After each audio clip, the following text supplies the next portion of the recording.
विद्यार्थी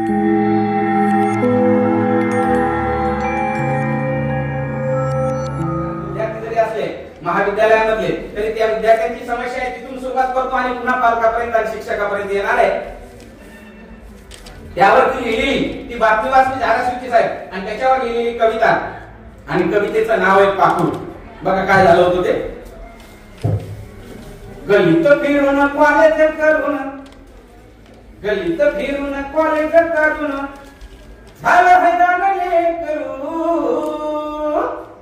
त्या नोकरीवाल्या पोरानं नेलं गावचं पाखरू त्या नोकरीवाल्या पोरानं नेलं गावचं पाखरू त्या नोकरीवाल्या पोरानं नेलं गावचं पाखरू आई खिशात पैसा नसताना कॅडबरी चालली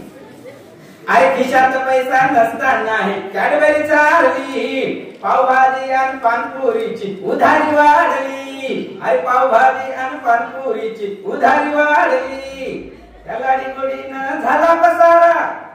त्याला डिगोडीनं झाला पसारा पण उधारी कशी भरू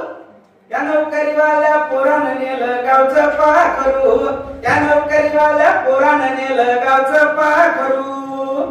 अरे गावच्या पोरी सांभाळून लायकी काढली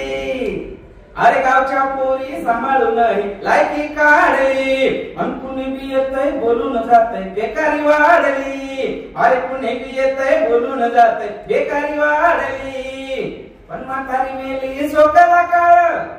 पण म्हातारी मेली सोकला काळ सांगा आता मी काय करू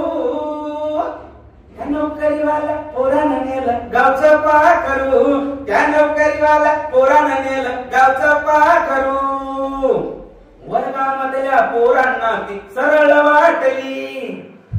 अरे वर्गामधल्या पोरांना ती सरळ वाटली आणि तिची मैत्रीण मला एकदा दाजी माठली अरे तिची मैत्रीण मला एकदा दाजी माठली आता मना मनातच भरते घागर